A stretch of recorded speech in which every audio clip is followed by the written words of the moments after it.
Part time job के लिए company द्वारा बुलाया गया।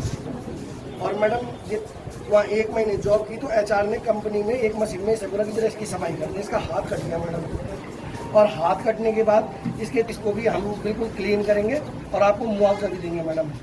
तो 2 साल से ना तो कंपनी वालों द्वारा इन्हें मुआवजा दिया गया, ना कोई वेतन, ना कोई भत्ता, और ना जब से ये मांग मैडम ये धीरे धीरे बढ़ता जा रहा है। तो हम कल परसों गए थे, लेकिन वो कंपनी कर्मचारी मानने को तैयार नहीं। मैडम श्रम इंस्पेक्टर के यह हाल है, वो दलाली खाने आता है महीने में और किसी के पैसे दलाली खा के अपना चले जाता है। आज तक आप श्रम विभाग के इंस्पेक्टर से पूछिए तूने कितनी कंपनियों के चालान काटे, कितनी कंपनियों के तूने चालान काटे, हमें बताए।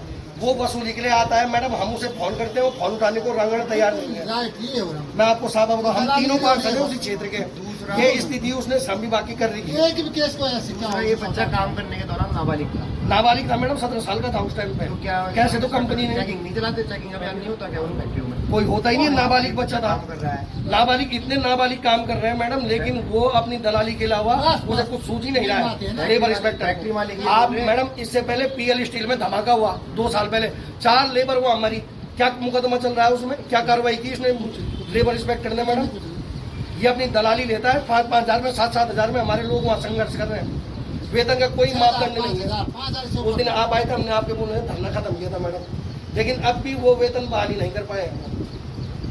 7,000 8,000 में मैडम मेरा आपसे आग्रह है, चलो जो तो पर कम से कम इस बच्चे को न्याय तो मिले। इसका तो जीवन बर्बाद हो गया, 19 साल का बच्चा है, अभी 12वीं पास की है इसने, और कैसे तो उसे लगा दिया नाबालिगों को। तो मैडम आपसे आग्रह है कि जरा आप इस विषय में कार्रवाई करेंगे। बात है कि 12 घंटे काम दे रहे हैं। जैसा कि आपको पता है, शेड्यूल तो पूरा हमारा समस्याओं से ही घिरा हुआ है, लेकिन जो ये अधिकारी हैं शेड्यूल के, चाहे लेबर इंस्पेक्टर हो, चाहे सहायक नगर आयुक्त, श्रम आयुक्त हो, ये लोग इतने निठल्ले हैं, इन्होंने हमारी सरकार को बदनाम करवा रखा और हमारी सरकार की बेइज्जती करवा रही है। इस बच्चे के हाथ कटे हुए, ये जब इसको कंपनी में बुलाया गया, ये बच्चा मात्र 17 साल का था, नाबालिग था। और मैं पूछना चाहता हूँ, कौन सा लेबर इंस्पेक्टर वहाँ मंथली सर्वे करता है? हम पिछले बार भी हमारे द्वारा वहाँ धरना किया गया, लेकिन इनके श्रम विभाग के कर्मचारी फोन उठाने को तैयार नहीं है और हमारी सरकार की छवि को खराब कर रहे हैं। रांगड़ जी को हम 10 फोन कर करके मर गए, लेकिन वो सहायक श्रम आयुक्त फोन उठाने को तैयार नहीं है। कंपनी वालों ने इस बच्चे का हाथ काट दिया है, और बच्चे का हाथ देखिए मांस बढ़ रहा है। कंपनी द्वारा कहा गया हम मुआवजा भी देंगे, हम इसका ट्रीटमेंट भी कराएंगे।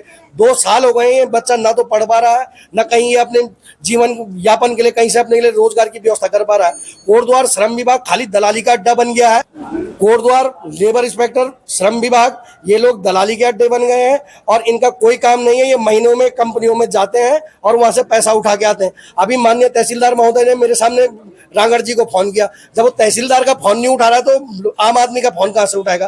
तो मेरी सरकार से मांग है कि ऐसे कर्मचारी को तत्काल सस्पेंड करना चाहिए, इस रांगड़ को, कि जो पूरे शेड्यूल में इसने भ्रष्टाचार मचाया हुआ है, और इस बच्चे को न्याय मिलना चाहिए। जब तक इसको अगर न्याय नहीं मिला तो हम अगर पूरे शेड्यूल की तालाबंदी करेंगे और इस शेड्यूल को अगर बंद करेंगे। अगर कोई भी प्रभाव हो जाता है तो हमारी एक ही मांग है कि रांगड़ को तत्काल सस्पेंड किया जाए और इस बच्चे को न्याय दिया जाए।